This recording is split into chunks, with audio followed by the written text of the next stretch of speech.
Under the golden lights of a grand ballroom, the chandeliers sparkled like frozen fireworks above the heads of the city's richest families.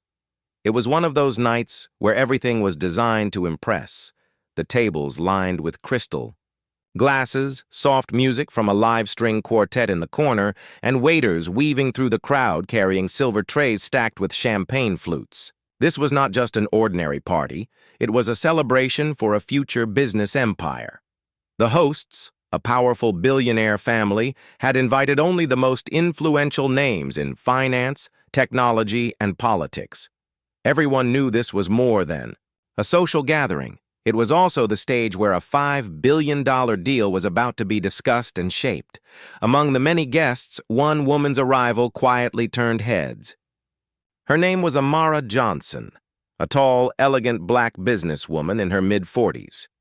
She was not wearing the flashiest gown or the most expensive jewelry, yet her presence carried a confidence that drew attention without effort. She had built her company from the ground up, starting with nothing but determination, intelligence, and an unshakable belief in her vision. While others at the party were born into wealth, Amara had created her own. Tonight, she had been invited, because her company held the key to a deal that could reshape industries. The billionaire family needed her far more than they were willing to admit. When Amara stepped into the ballroom, conversations lowered for a moment. A few curious eyes followed her as she gracefully moved through the crowd, smiling politely at greetings. Some whispered her name, impressed that she had been invited to such an exclusive event. Others, less kind, exchanged glances that carried hidden questions. How did she get here? What role could she possibly play in a deal of this size? The hosts of the evening, the wealthy Harrington family, moved among the guests like royalty. They were used to admiration and obedience. Their fortune came from generations of real estate, oil, and global investments. Everyone at the party seemed eager to please them, laugh at their jokes, and stand close enough to be seen in their company. To them, Amara was not the kind of guest who fit into their inner circle. But because she controlled the company, they needed for their $5 billion expansion. They had no choice but to include her. Amara knew all of this.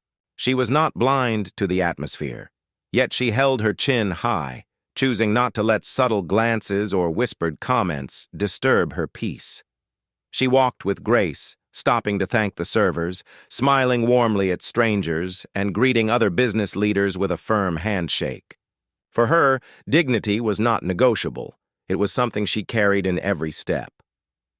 As the evening progressed, music filled the room, and laughter spilled from different corners. Amara stood near a tall window, observing the lights of the city skyline, beyond the glass. For a moment, she thought about the long road that had brought her here. She remembered her childhood in a small neighborhood where money was scarce, but dreams were not. She remembered the years of study, the nights of hard work, and the countless times people told her she could not succeed because she was a woman, because she was black, because she did not have family wealth behind her. Yet here she was, standing, in a room filled with the richest families in the nation, holding the power to decide the future of a massive business venture. Soon, one of the Harrington sons, dressed in a perfectly tailored suit, approached her with a glass of wine in hand. His smile was polished, but his tone carried a sharp edge of arrogance. "So, Ms. Johnson," he began, "I hear you're the one who built that, what do they call it again? Tech thing?" His words were light, but the dismissive tone was clear. Amara responded calmly, her voice steady. "It's a company that has helped modernize data systems across international trade. We like to keep things simple but effective." Her answer was straightforward, but he smirked as if it amused him. Others from the family soon joined, surrounding her in what looked like casual conversation. But instead of discussing serious business, they teased her about her background, her accent, even the fact that she had chosen to attend in a simple, elegant black dress instead of a gown covered in diamonds like many of the women in the room. The family's laughter was not the friendly kind. It was the sort that tried to make her small, to remind her that this was their territory, their party. Amara listened, her expression calm and unreadable. She did not rise to their bait, nor did she show anger. Instead, she let their words float past her like smoke. She had faced worse in boardrooms where she was the only woman, worse in meetings where she was the only black executive. Their arrogance was not new. It was simply louder in this glittering ballroom. What the Harringtons did not understand was that their mockery revealed more about them than it ever could about her. To many of the guests watching nearby, their behavior looked childish and disrespectful. A few whispered among themselves, embarrassed on the family's behalf. Others, however, laughed nervously along, afraid to oppose the powerful hosts. As the night continued, Amara moved away from the group and found a quiet corner near the balcony. She breathed in deeply, letting the cool air calm her spirit. She looked back into the ballroom where the Harrington family laughed and mingled as if nothing had happened. For a moment, she felt the old weight of being underestimated, the sting of being judged before being known. But then she reminded herself of her journey, of how many times she had turned disrespect into motivation, of how many doors she had opened by refusing to shrink herself for others. Inside, her decision began to form. She realized that this night was more than a party. It was a test. Would she trade her dignity for a $5 billion deal? Would she allow herself to be treated as less, just to sit at a table where she had already earned her place? As the music played and glasses clinked across the room, Amara's heart became steady with resolve. She knew that tomorrow, when the real business discussions began, she would have to make a choice that would define not just her career, but her self-respect. For now, she returned to the ballroom, her expression calm, her walk steady. No one could see the decision already shaping in her mind. The Harrington family continued to shine under the chandelier lights, unaware that their careless words had planted the seeds of their own downfall. And as Amara blended once more into the glittering crowd, she carried with her a quiet power, an invisible crown of dignity that no amount of money could buy. The party was still alive with music, laughter, and the soft clinking of glasses, but Amara felt the weight of the earlier exchange pressing on her mind.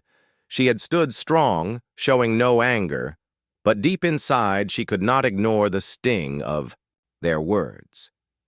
It was not the first time she had been mocked for her background, her appearance, or her achievements. Yet somehow, each time it happened, the memory carried its own sharp edge. She had thought that in this room, filled with people who claimed to value intelligence and progress, things might be different. But arrogance was often blind, and the Harrington family had shown her exactly how they saw her. As she stood near the balcony again, a few business leaders approached her quietly. One of them, an older man from another company, shook his head, gently, and said in a low voice, "You handled that very well. Many would have walked out." His words carried sympathy, but Amara noticed how quickly he drifted back into the crowd, unwilling to show public support. That was the way of these events. People might whisper kindness in private, but very few had the courage to stand beside someone being mocked when powerful hosts were involved. Amara smiled politely, not letting her thoughts show. She had learned long ago that silence could sometimes be louder than words. If she had argued, the Harringtons would have twisted it into a joke, turning her dignity into something for entertainment. Instead, her quiet restraint had unsettled a few of the guests. She noticed the way some looked at her now, with curiosity, with respect, even with shame for not stepping in earlier. Meanwhile, the Harringtons carried on as if nothing had happened. Their matriarch, dressed in a shimmering gown, raised her glass in the middle of the hall to propose a toast. To family, To wealth and to the future, she declared, her voice carrying over the crowd. Everyone lifted their glasses, repeating her words. The room glowed with artificial unity, but Amara felt the hollowness beneath it. Their toast was not about partnership or respect. It was about power and ownership. As the night continued, conversations around the room began to shift toward business. Guests formed smaller groups, discussing strategies, new technologies, and potential mergers. Amara was invited into several circles where people asked polite questions about her company. She answered with clarity, explaining how her systems had modernized global trade networks, cut costs for countless companies, and introduced innovations that even governments were beginning to adopt. Those who listened closely were impressed. Yet she could see in their eyes that many were waiting for the Harringtons to validate her presence. It was as if her value depended on their approval, not on her proven success. Later, when the music paused for dinner, Amara found herself seated at the main table, right beside the Harrington patriarch. The dining hall was lit by candles, giving the evening a softer glow. Plates of food were placed before the guests, fine dishes prepared by famous chefs flown in for the night. As the meal began, the patriarch leaned toward her, his voice carrying that same mixture of charm and arrogance. "Ms. Johnson," he said, "we are all very impressed with what you've done. For someone from, shall we say, unusual beginnings, you've come quite far." He smiled as if he had given her a compliment. Amara felt the words strike like a cold wind. She did not respond immediately. Instead, she cut a piece of her food, placed it gently on her fork, and chewed slowly. Her silence made him uncomfortable, but he quickly masked it with a laugh, turning to the others at the table. "It's remarkable, isn't it?" he said, inviting the rest of the family to join in. Some chuckled lightly, pretending not to. Notice the edge in his voice, but not everyone laughed. One of the younger guests at the table, a woman who worked in international law, frowned slightly. She glanced at Amara with a look of quiet apology, then quickly turned her eyes back to her plate. These small signs told Amara she was not completely alone. There were people in the room who saw what was happening and knew it was wrong, even if they lacked the courage to speak. The Harringtons, however, continued their pattern. They asked about her company, but in ways that disguised mockery as curiosity. "Do you find it difficult to manage so many employees considering your background?" one asked. Another leaned in, whispering just loud enough for others to hear, "Surely someone helped you. No one builds something like that on their own." The laughter that followed was soft but sharp, like needles hidden under silk. Amara's heart beat steadily. She wanted to remind them of her accomplishments, the awards she had received, the governments that sought her advice, the thousands of employees who depended on her leadership. But she knew it would not matter. People who needed to belittle. Others never listened to facts. They did not mock because they lacked information. They mocked because it made them feel larger in their own eyes. So she chose dignity. Each time they spoke, she answered with calm professionalism. Her words were measured, her tone even. To the casual observer, she gave no sign of anger. Yet under the table, her hands rested firmly on her lap, her fingers pressing against each other to keep her emotions steady. She would not let them see her hurt, nor would she give them the satisfaction of breaking her composure. As dessert was served, the conversation moved on to other topics. The Harringtons spoke of their travels, their estates, their influence in politics. Guests nodded eagerly, laughing when prompted, offering admiration at every story. Amara sat quietly, sipping her water, her mind elsewhere. She thought about the years it had taken to reach this table, the long journey from her modest beginnings to becoming one of the most powerful voices in her industry. And now, sitting here, she realized that power meant nothing if it required her to accept disrespect. When the dinner ended and the music resumed, Amara excused herself from the table. She walked slowly through the ballroom, smiling at those who greeted her, but her thoughts were racing. Each step she took felt heavier, as if the decision forming in her mind carried more weight with every moment. She stepped outside onto the terrace where the cool night air wrapped around her like a calming blanket. The city stretched out before her, lights glowing against the dark sky. There, standing alone under the stars, she allowed herself a long, steady breath. She could still hear the faint laughter and music drifting from inside, but out here it felt distant, almost unreal. She closed her eyes for a moment, remembering her parents, her mentors, the people who had believed in her when the world doubted her.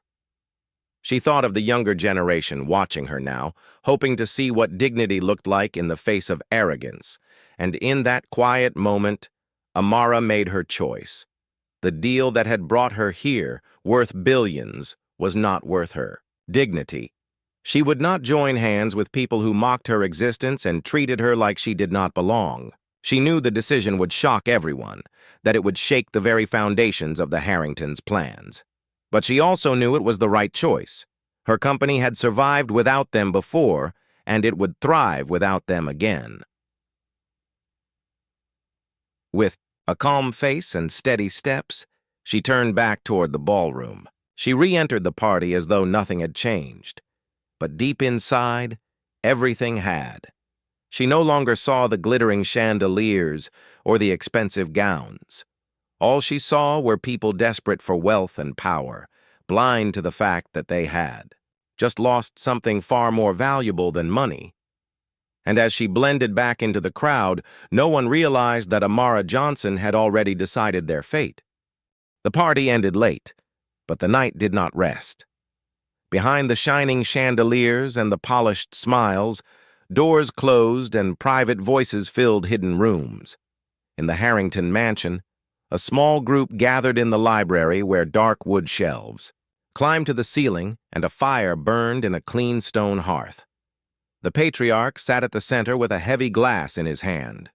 The matriarch leaned back in a velvet chair, adjusting a diamond bracelet. A few of the grown children stood near the windows with their phones, still energized by the celebration. Their senior advisor, a calm woman with sharp eyes named Ms. Whitaker, placed a folder on the table and waited for them to settle. "Well," the patriarch said, letting the word float. "A successful evening, a full house, good press. The deal is in motion." One of the sons smirked. "Except for our guest of honor not laughing at our jokes." The matriarch lifted a brow. "She was quiet. That is not a problem. She knows what she stands to gain." Ms. Whitaker cleared her throat gently. "If I may." The room noticed the tone around Ms. Johnson. Several guests looked uneasy. A few even left early. "We should consider the optics. If she walks, it will not be about numbers, it will be about respect."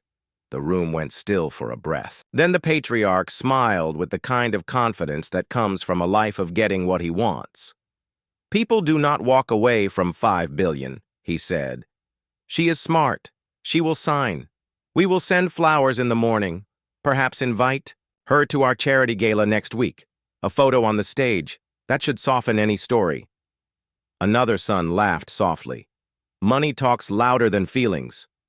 Ms. Whitaker did not laugh. "Money does not erase a pattern.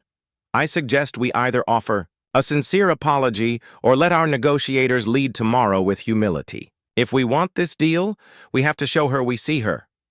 The matriarch waved a hand. "We will be polite, but let us not beg.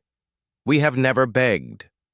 Across the city, in a quiet hotel suite with a view of the river, Amara set her phone face down on the table and stood by the window. She had changed into a simple blouse and soft trousers. Her hair was pulled back. A small lamp beside the couch lit the room with warm light. The noise of the party was gone. Outside, the city moved, in slow patterns of red and white lights.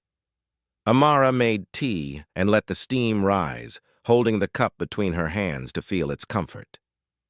She thought of the young woman she once was, sitting at a second-hand desk in a tiny office, convincing companies to try her new system when it was just an idea and a few lines of code. She thought of the day a government agency called to say they wanted a pilot across 3 ports, and how she had cried for joy in the hallway because there was no one in the office yet to celebrate with. She thought of the people who trusted her, who followed her, who grew with her. She thought of the long meetings where she was the only woman and the only black executive, and how she learned to make her voice steady when her heart wanted to run. Her phone buzzed. A message from an older CEO she respected appeared on the screen. "You handled yourself with grace tonight. If you need an ear, I'm here." Another message from a founder she had mentored said simply, "Proud of you." A third message came from a guest at the party who worked in international law. It read, "I am sorry for what I saw. It was not right." She felt a warm ache behind her eyes but took a breath and stayed focused. She opened her laptop and called her leadership team. Within minutes, her COO, Leah Park, appeared on the screen from her apartment, hair in a loose bun, notebook ready. Her general counsel, Marcus Reed, joined from his home office, tie off, glasses on. The CFO, Priya Mehta, joined a moment later, still in a blazer, numbers at her fingertips. Amara spoke calmly. "We need to review our options. There is a path to walk away. I want to understand every clause." Marcus nodded. "The term sheet is non-binding. We have an exclusivity window that ends in 4 days, but it allows withdrawal for any reason before a final agreement. We would need to document the decision and notify their counsel formally. No penalty." Priya leaned in. "From a financial view, we do not need this to survive. It accelerates 3 lines of business. But we have other routes. We can pursue the European group we spoke to last quarter. They are slower, but respectful. We also have 2 strategic investors in Asia who asked for a seat at the table. We kept them warm." Leah listened, then spoke in a careful voice. "What about our people? How will they feel about walking away from an opportunity that big?" Amara held each of their eyes through the screen. "Our people follow our values. We do not work with those who do not respect us. I will speak to them directly." Marcus added, "From a reputation standpoint, walking for principle will not hurt us. It will strengthen us. But we need to be precise with our language. We speak to dignity, values, alignment. No accusations, no public fight, just clarity." "Agreed," Amara said. "Draft our internal note. Draft a short statement in case this becomes public. I will review before dawn." Leah asked, "Do we inform the board tonight?" Amara nodded. "Yes. I will send a summary and call a brief meeting at 7 in the morning." They worked together for an hour. Words were chosen carefully. Phrases were simple and strong. We build with trust. We choose partners who value people. Respect is not a line item. When they were done, Amara thanked them and closed the call. She sent a clear, calm message to her board, outlining the events and her decision. Within minutes, replies arrived. One board member said, "Stand firm." Another wrote, "Thank you for protecting what we stand for." The chair replied, "I'll be ready at 7. You have our support." Amara leaned back and closed her eyes. She thought of her parents and their steady hands. She thought of her first mentor, Ms. Ellis, who once told her, "Never trade your name for a number." She thought of interns in her company, who watched her every move to learn how to lead. She opened the company chat platform. In a private channel for leadership, messages were already appearing from directors who had heard whispers about the party. "We have your back. We are with you." She typed a short note for the morning. "Team, we choose respect. I will share more soon." Back at the Harrington mansion, the family shifted from pride to planning. The patriarch called their legal team to confirm tomorrow's schedule. The matriarch asked their staff to prepare a private breakfast for the signing group. A young nephew, still buzzing from the night, made an unkind joke that faded when Ms. Whitaker gave him a hard look. She spoke softly to the family again. If she cancels, the story will not be about the contract. It will be about us. Let us be careful. A sincere apology now is wiser than a public lesson later. The patriarch lifted his chin. Noted, he said, and then moved on to the agenda. He asked for the ceremonial pens to be placed on the table. He asked for a photographer to be on standby for an announcement after the signing. He asked the caterer for a second round of coffee service at exactly 10. The house manager wrote everything down. The night grew thin. The river outside Amara's window reflected a pale stripe of coming dawn. She changed into running shoes and stepped onto the empty hotel gym floor. She ran at a steady pace, letting her breath find a rhythm, letting her thoughts settle. With every step, her choice felt lighter, not heavier. She finished, stretched, and watched the sky turn from dark to soft blue. At 6, she showered and dressed in a simple suit.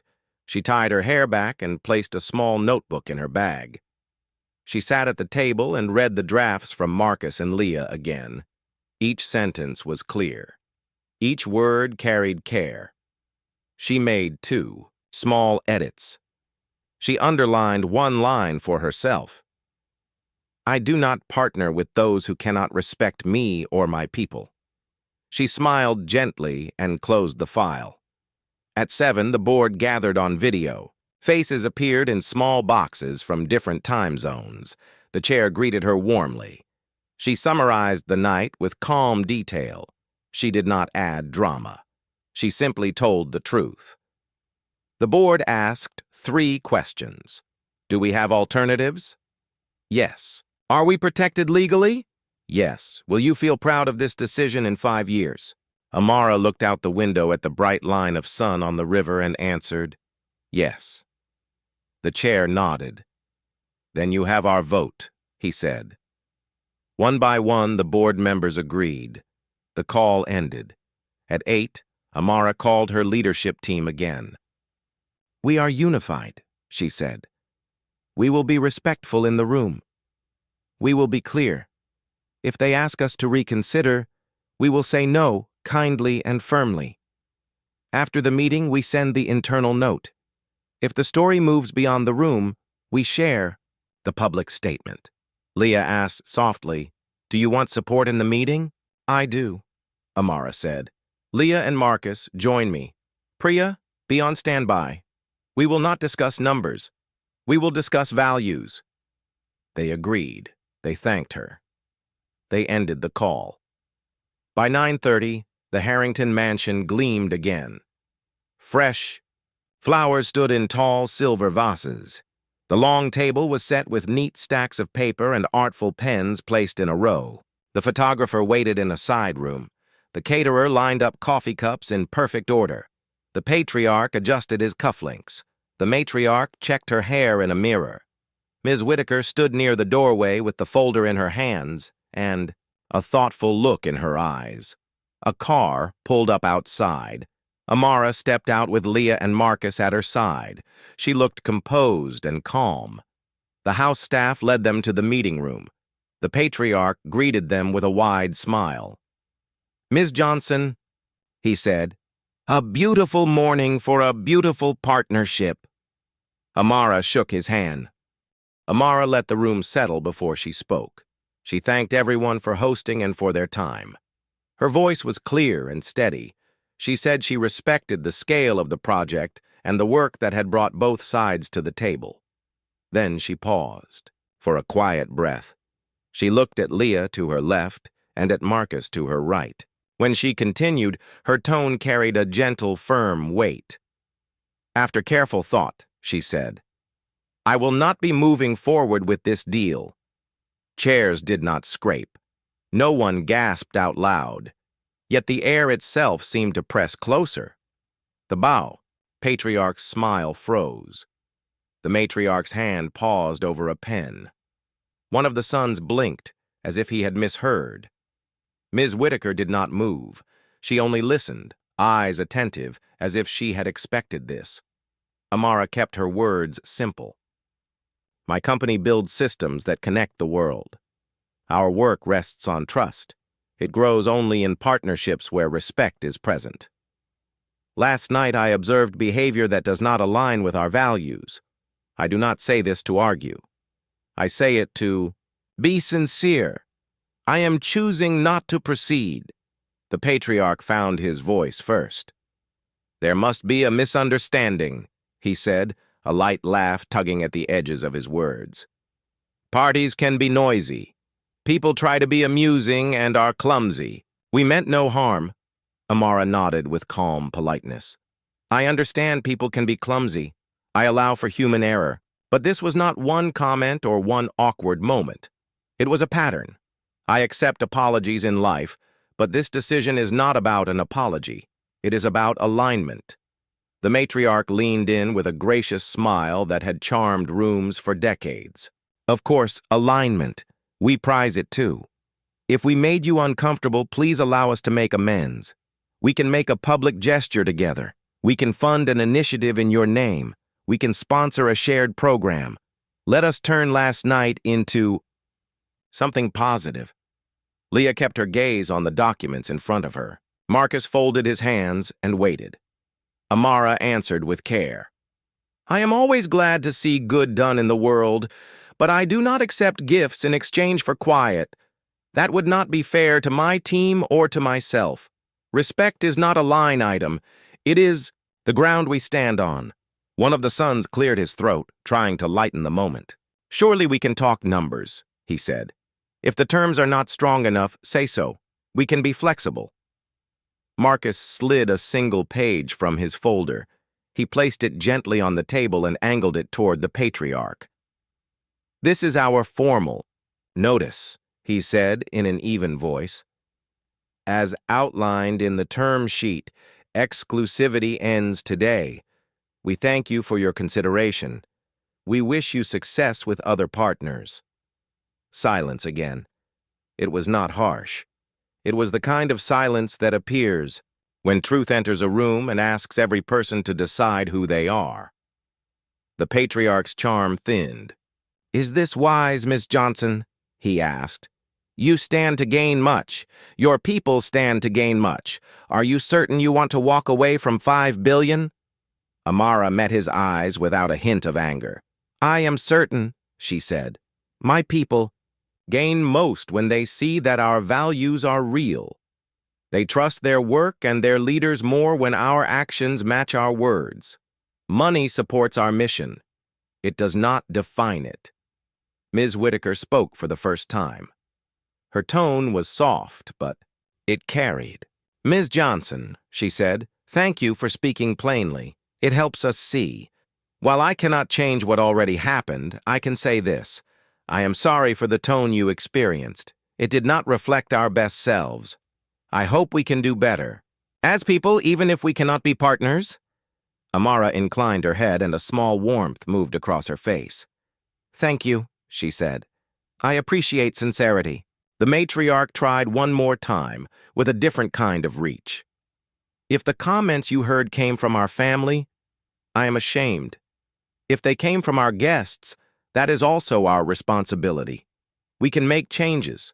We can set new standards. Give us a path to repair, Amara answered gently. Repair is possible in many places. I believe in it. But repair is not the same as partnership.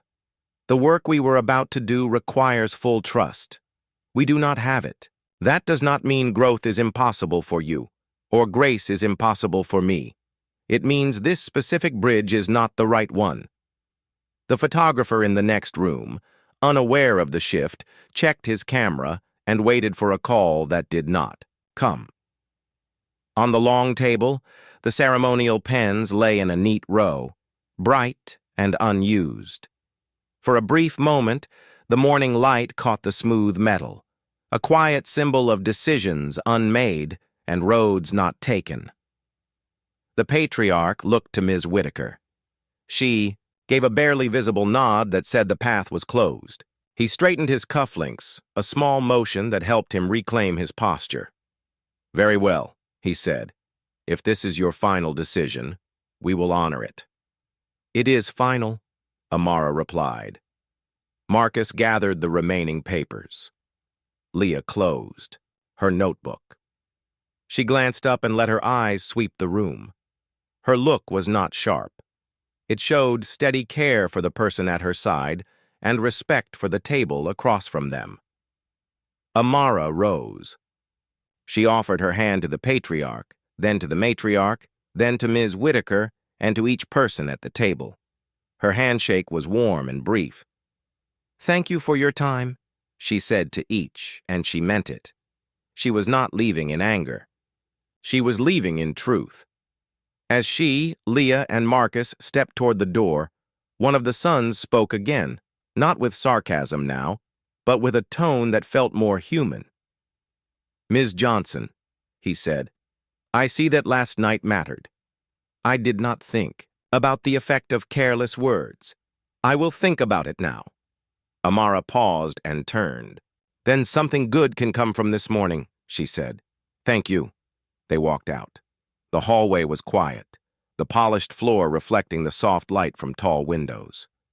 A staff member opened the front door. The garden outside smelled of fresh leaves. A car waited by the stone steps. As they crossed the threshold, Amara felt a sense of lightness, not relief exactly, but a steady calm that comes when a person stands on solid ground. In the car, Leah spoke first. "You were clear and kind." "Thank you," Amara said. She looked out at the morning trees sliding by. "Let's send the internal note in 10 minutes, then schedule a company-wide meeting at noon. Marcus, please share our formal notice with their counsel right now, and Priya can prepare a brief for our alternative paths this afternoon." Marcus typed with swift hands. "On it," he said. Leah drafted the internal note in simple, respectful language. "We choose partners who value people. We will not compromise on dignity. Our mission continues with strength and focus." She showed the words to Amara, who smiled and added one line. "Your work matters. Your worth is not for sale." Leah sent it to the whole company. Phones began to buzz almost at once. Directors wrote back with gratitude. Team leads posted calm, supportive messages in their channels. One engineer wrote, "Proud to build here." A regional manager added, "This is why we stay and grow." Amara read a few and then set her phone down. She tried to keep her heart quiet and her steps measured. Joy was present, but she wanted to hold it with humility. Back in the mansion, the meeting room remained still. The unused pens shone like a row of small mirrors. The patriarch exhaled and turned to Ms. Whitaker. "Prepare a statement," he said. "Something clean." Ms. Whitaker nodded. "Yes," she said. "I suggest honesty. We can say we did not reach alignment and wish Ms. Johnson's company well. Internally, we should talk about last night. Privately, not for show." The matriarch rubbed her bracelet with a thoughtful hand. For the first time that morning, her voice dropped the weight of performance. "We can do better," she said quietly. No one replied, but the words hung in the air, soft and true. By the time Amara reached her office, the team had already gathered in the atrium. People looked up from their desks and smiled as she passed. Some pressed a hand to their hearts in a small sign of respect. The noon meeting came quickly. She stood on a simple stage with no special lights. There were no banners, no slogans. Just her, a mic, and the people who built the company with her. She told them exactly what had happened, without naming names and without adding drama. She said they had chosen to walk away because values matter. She thanked them for their daily work, for their patience during the talks, and for their trust now. She told them the future was strong. She outlined the next steps with the European group and the path with the strategic investors who had been waiting for a chance to join. She invited questions and answered each with care. When the meeting ended, people did not cheer loudly. They did something better. They returned to their work with steady energy, carrying the sense that they were part of something real. They knew their leader would choose them over applause, and truth over show. In the quiet that followed, Amara walked back to her office and closed the door gently. On her desk, there was a note in handwriting she recognized from years before.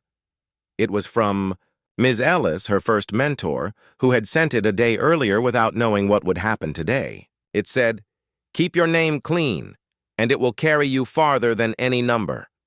Amara smiled and placed the note where she could see it. She opened her window a few inches. City sounds drifted up, honking, footsteps, a bus sighing as it stopped, and started again. The world kept moving. Deals would come and go. People would make mistakes and learn. She felt grateful for the chance to choose with clarity. Across town, the Harrington house was also quiet. Ms. Whitaker drafted a simple statement and saved a longer memo for the family, one that asked for a meeting about culture and tone. The patriarch looked out at the garden and saw the morning light spilled across Amara's desk as the company settled into a new rhythm. The canceled deal had made its quiet mark, but there was no shock inside her walls. People moved with purpose. Meetings started on time. Engineers pushed a new build. Customer support closed a backlog with calm pride. In the center of it all, Amara felt a steady peace. She had chosen a clear path, and the team walked that path with her. The office hum was warm, not loud. It sounded like trust. By late afternoon, the news began to travel beyond their halls. A few reporters reached out for comment. Some had heard small pieces of the story from guests who had attended the party. Rumors grew like vines, twisting around facts. Amara asked her communications lead to share a simple note. The company had decided not to pursue the partnership because alignment on values is essential to their work. No blame, no dramatic words, just a line of plain truth. The response was surprising in its tone.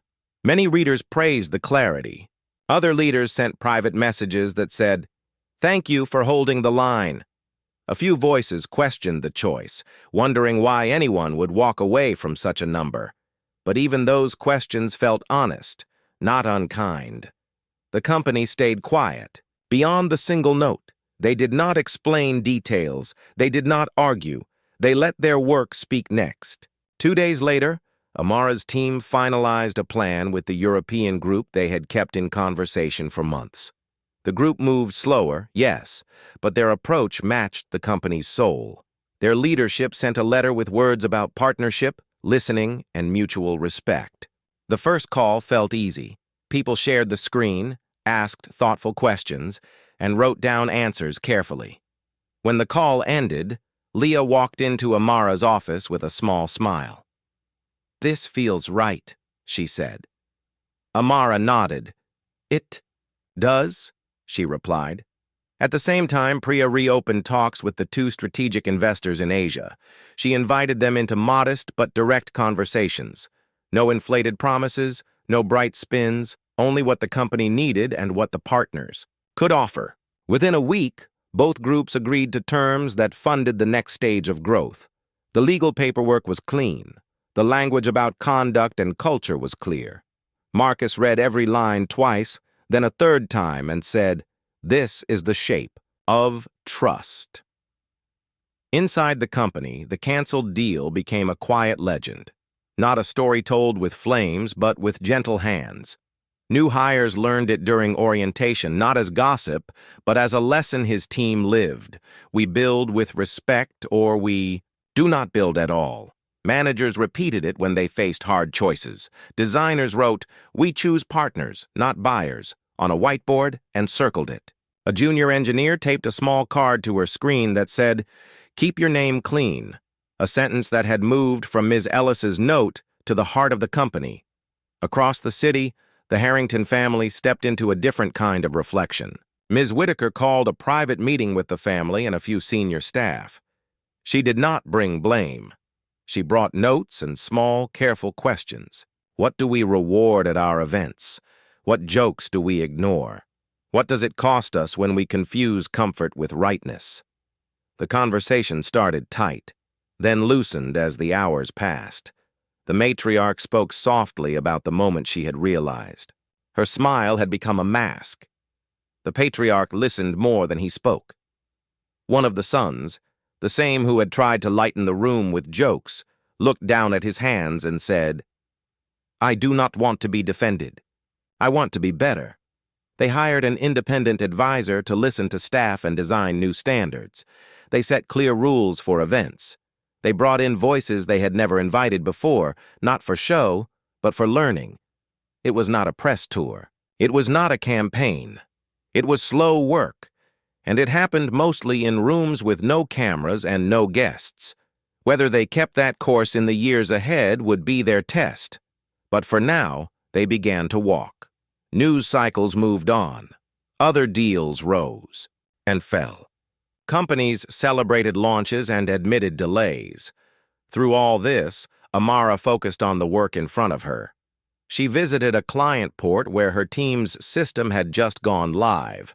She stepped into a control room where a map of moving ships filled the wall. Operators showed her how the new dashboard cut a day from their processing time. A staff member with years of experience shook her hand and said, "You made our work kinder." Amara asked what he meant. He pointed to a small detail that kept their screens simple during high stress. "Someone here thought about us," he said. She smiled and thanked him. That mattered more than all the headlines. Weeks turned into months. The European partnership grew steady roots. The first joint pilot met its goals on time. The Asian investors joined a quarterly meeting and asked excellent questions. They asked about people before they asked about profit. They listened to the answers. After the meeting, Amara stood by the window with a simple cup of tea and watched the street below fill with evening traffic.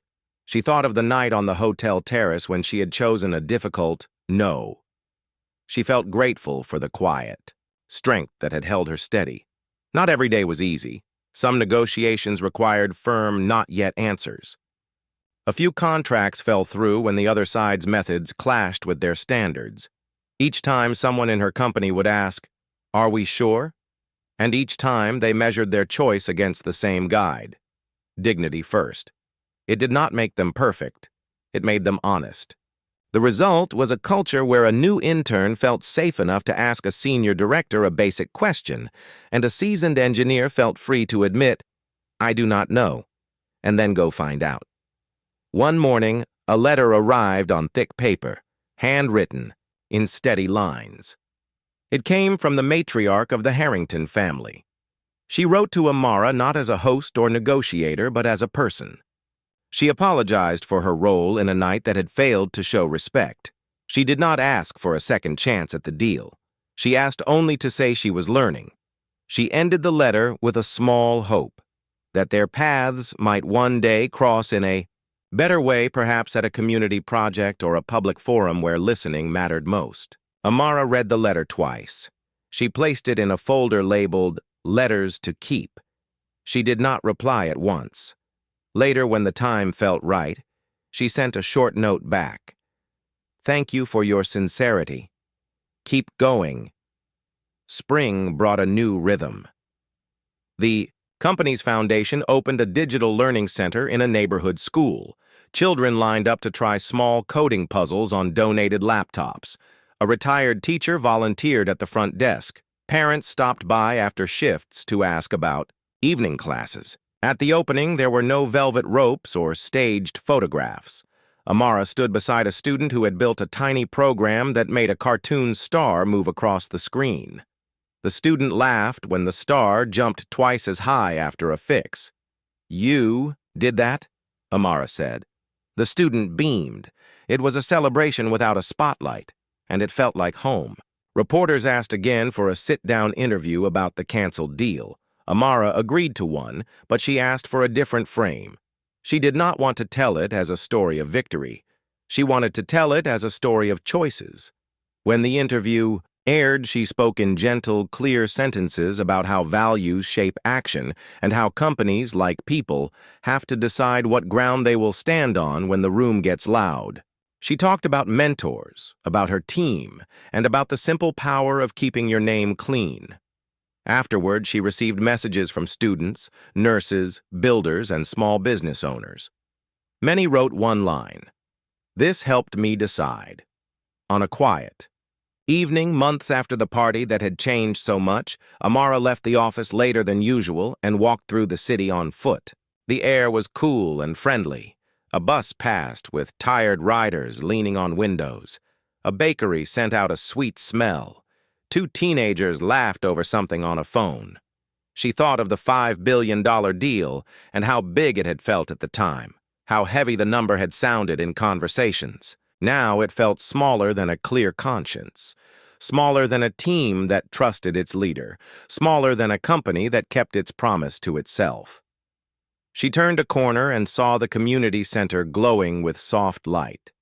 Inside, a small group of adults was gathered around a table, learning the basics of spreadsheets for their small shops.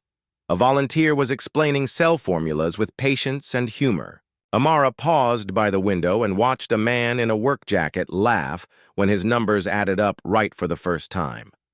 She did not go inside. She did not need to be seen. She simply felt the gift of the moment. Work that lifted people, choices that stayed clean, and a future that did not belong to money alone. Back at home, she opened her notebook and wrote a single sentence on a blank page. "Respect is the beginning of every good thing." She closed the book and set it on her nightstand. Then she whispered a quiet thank you into the empty room, not for a deal won or a fight avoided, but for the chance to choose truth and remain gentle. The city breathed around her, steady and wide. Somewhere a ship crossed the edge of the map, with less delay than before because her team had built a kinder system. Somewhere, a family sat at a table and had a better talk because words had been weighed with care. And somewhere, a young person read a short note on a screen and said, "I can choose like that too." In the end, the world did not change all at once, but a few important things did. A company grew without selling its soul. A powerful family began to learn in private. A leader walked forward with a clean name.